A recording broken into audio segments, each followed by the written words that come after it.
So, a couple of days after we released the episode about the Dalai Lama's succession, he proceeded to say something that, from a Western perspective, was deeply creepy to a child.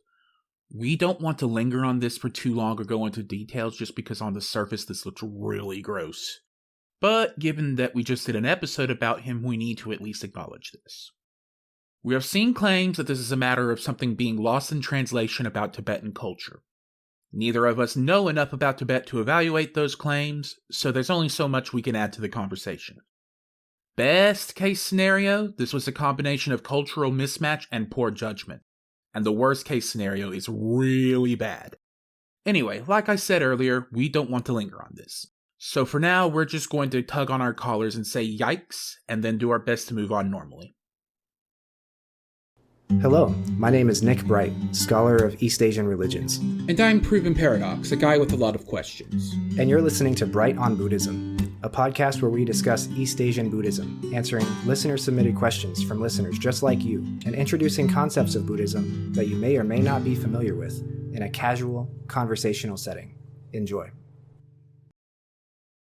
Here, I have heard travelers from the West say it is easier for a camel to pass through the eye of a needle than for a wealthy man to enter the gates of paradise. Is that something the Buddha would agree with? This is a good question. The wealthy are deeply brined in the desires, the attachments, and the hindrances. Renunciation of these material benefits would be difficult for somebody who felt strong attachment to them, but to do so would also produce a great deal of merit. Indeed it would, and yet the Buddha himself was prince of the Shakya clan, and in his youth, before he became awakened, his every material and sensual desire was filled by his clan. Still, he renounced and became the most honorable among us. This is true. There's nothing about material wealth that makes it easier or harder to achieve enlightenment. This is true of some of the Buddha's own disciples. Many of them were born to wealthy families as well, and they gave up that life to pursue the path. Indeed. So maybe the wealth will make it harder to start the path as opposed to making it harder to finish it. Hello and welcome to this week's episode of Bright on Buddhism. This week we will be discussing the character Subhuti. Who is Subhuti? What role does he play in the text? What is his role in Mahayana Buddhism? We hope you enjoy. So, who is Subhuti? Subhuti was one of the Buddha's 10 foremost disciples, and he very frequently appears as an interlocutor or a dialogue partner with the Buddha in the sutras. You might remember him from the Diamond Sutra, which we've read and discussed on this show, where the Buddha explains to him the nature of emptiness without ever saying the word emptiness. As one of the Buddha's disciples, he is regarded as being the foremost in being worthy of gifts. You'll remember that all of the Buddha's disciples have a descriptor like this, and this is a descriptor that's given to him specifically in the Samyutta Nikaya, a collection of texts in the Pali Canon, which describes the members of the Sangha and also the 4 stages of awakening and their respective qualities. Members of the Sangha are always practicing the morally good way, the upright way, the knowledgeable way, and the proper way, and they have the qualities of being worthy of gifts, worthy of hospitality, worthy of offerings, and worthy of reverential salutation, and they always represent the field of unsurpassed merit.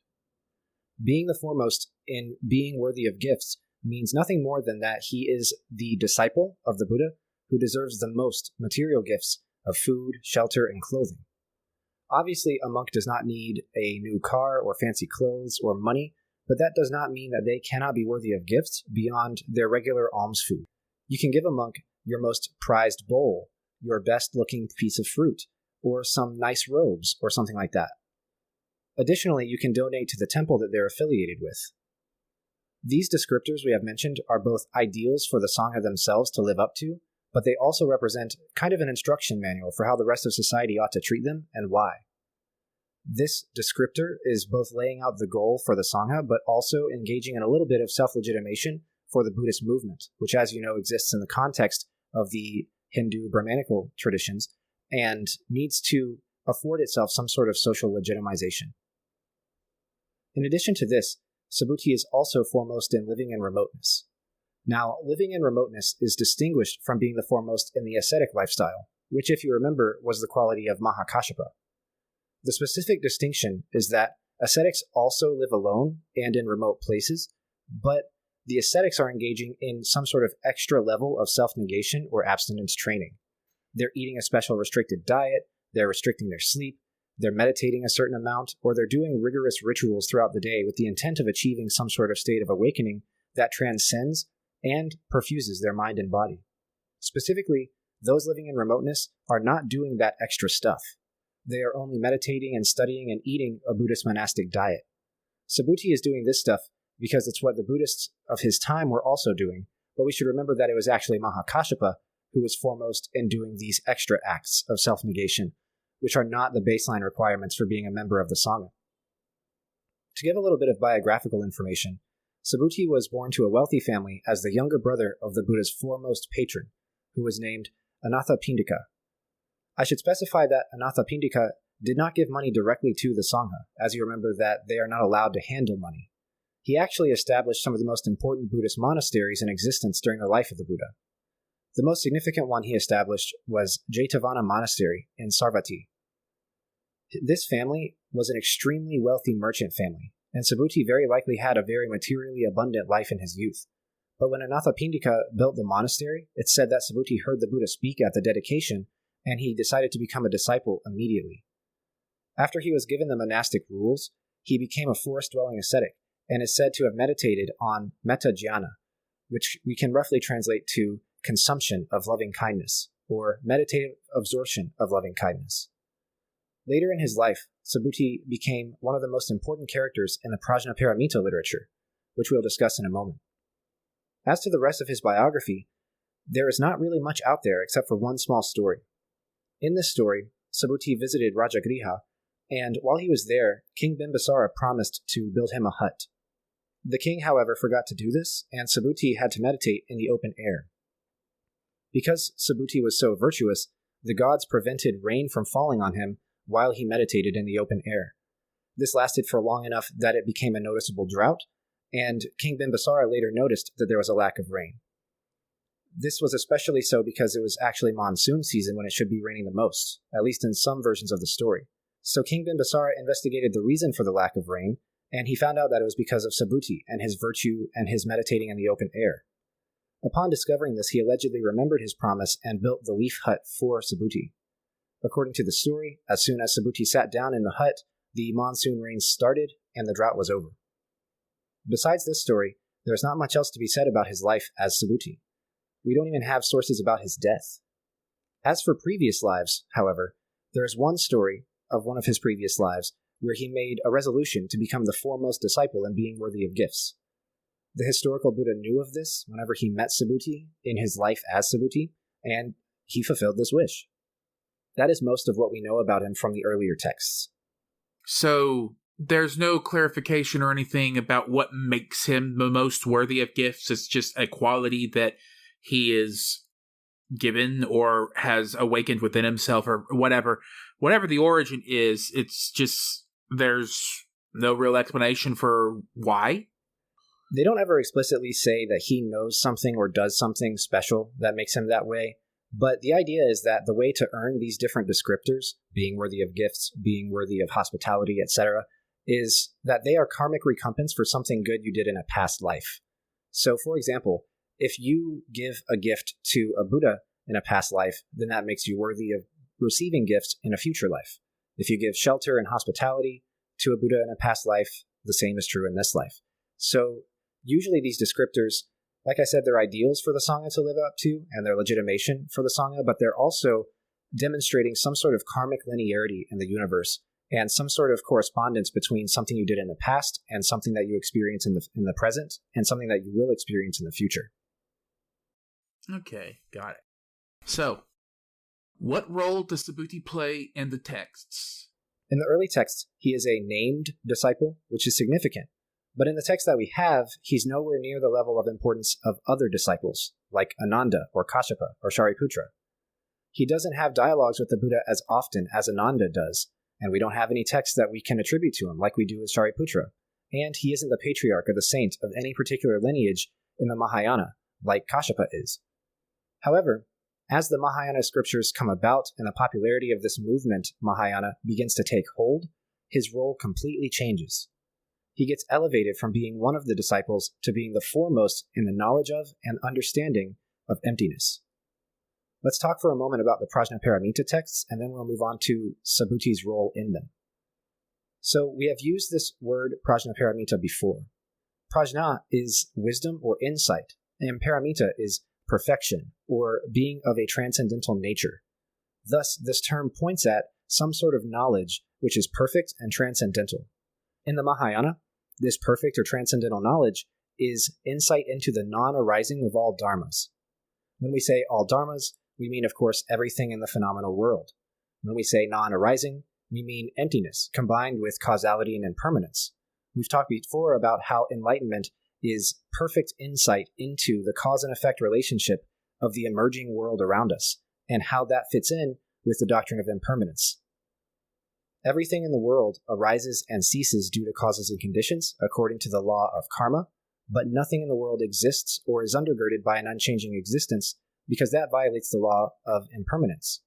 Just because this stuff does not exist with a capital E does not mean, however, that it is not a part of our daily life experience, which tells us that it exists provisionally. So the answer to understanding whether or not something exists and how non-existence or emptiness fits in with the phenomenal world around us is the middle way. Stuff does not fully arise into existence, nor does it not arise at all. It does something called non-arising, which we've talked about before. This is dancing around the concept of emptiness, which represents the nature of reality at the most fundamental level. The Prajnaparamita texts are what we might call a classification of literature within the larger Taisho canon that contains texts that deal with this very theme of emptiness. This is its own classification of texts because the texts in it bear some characteristics that are unique compared to the Pali canon or to the rest of the Taisho canon. These texts often have speakers that are not the Buddha, as is the case with the Heart Sutra, for example, which we've read and discussed, and which is given by Avalokiteshvara. These texts also often deal directly with this issue of emptiness and non-arising of all dharmas, much more directly than texts that come before them. One prime example is the Prajnaparamita Sutra, which is also called the Sutra of Perfection, in 8,000 lines. And its earliest manuscript is dated as far back as 50 Common Era, which makes it one of the oldest manuscripts we have on Earth. This is sort of the genre-defining text in this Prajnaparamita literature classification. It sets the basis for this classification and for what the texts in it deal with. These texts also deal directly with the nature of the Bodhisattva path and what sets it apart from the Arhat path, and this can be seen very much in the Diamond Sutra, which we've read and discussed, and is also part of this classification. And as you know, it deals directly with this issue of emptiness and its relationship to the Bodhisattva ideal, even though it never actually says the word shunyata or shunya in it. This classification of texts also contains many commentaries and treatises from early iterations of different Mahayana and Vajrayana sects of Buddhism. Subhuti is in these texts quite often, and thus takes on a considerably different role in them than he ever did in the Pali canon, and so we should talk about that. So let's do so. What is his role in Mahayana Buddhism?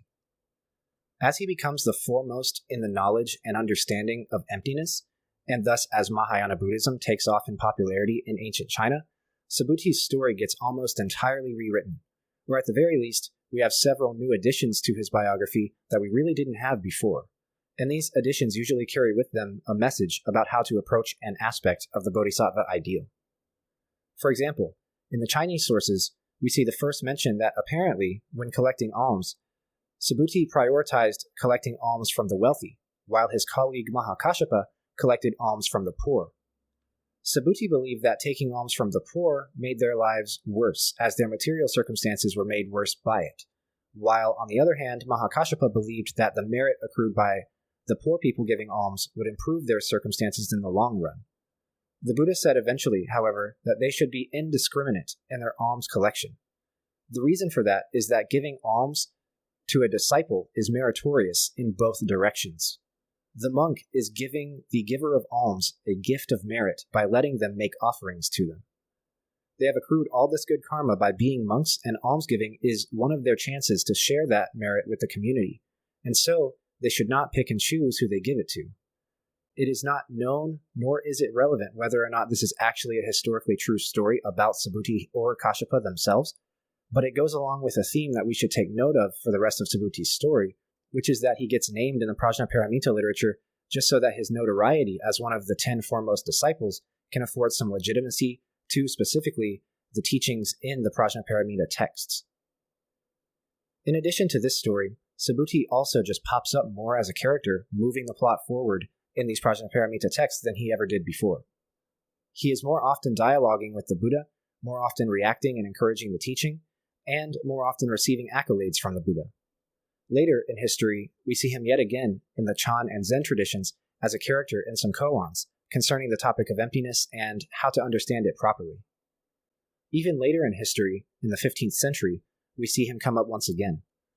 In the famous text, The Journey to the West, the character Subhuti, who is said to have been the tutor of the Monkey King and the master of the three teachings of Buddhism, Taoism, and Confucianism, is said to be roughly based on Subhuti. This is not widely confirmed, but it's a good guess.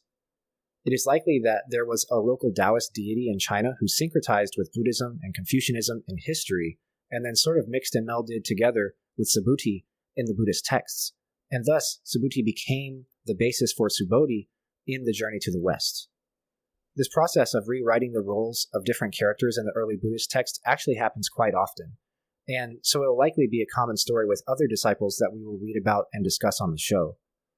This is a common literary and rhetorical device wherein the author or authors of a text will put their thoughts and their agenda into the mouth of somebody who is well known and well respected in the canon, and this will elevate their idea to the level of canonical, at least as far as the readership is concerned.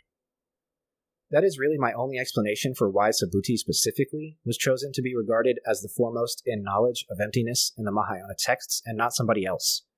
As you can see, there's little connection to be found between his younger life or his life in the Pali Canon and his later life and his life in the Prajnaparamita literature. There is nothing about Subhuti himself that would suggest that he should be the one that gets emptiness better than Mahakāshyapa does or Ananda. The same can be said in reverse. For example, we can ask, why is Madhgalyayana the foremost in psychic powers, and not Shariputra or Manjusri, for example? There may be some historical roots to these classifications, or even some textual ones that have been lost to time, but ultimately it's still an open question as to why this character, and not that one, gets this descriptor and not that one. I think in the end, we should examine the meaning of their stories more than we should scrutinize their historicity, because their historicity is something that I believe, in many cases, is ultimately inaccessible to us in the present day. But that doesn't mean that their stories are useless to us. There is still something to be gained that we should be focusing on as we revisit these stories again and again. We hope you enjoyed this week's discussion of Subhuti. Join us next week where we will discuss the three-body doctrine in Buddhism. What is the three bodies doctrine? What role does it play in ritual and doctrine? How have understandings of it changed over time? We hope to see you there. Thank you for listening. See you next time. Thank you for listening. My name is Nick Bright, scholar of East Asian religions and voice of Hearer. And I'm Dox, editor, question asker, and voice of Hermit. And this has been Bright on Buddhism. Thank you for listening. If you like our podcast, or if you have a question you'd like us to discuss, we'd love to hear from you. Please consider leaving a comment or review, subscribing, or joining us on social media. Email us at bright.on.buddhism@gmail.com or find us on Mastodon at brightbuddhism@mstdn.party. As always, citations and resources for this episode can be found in the show notes. Thank you.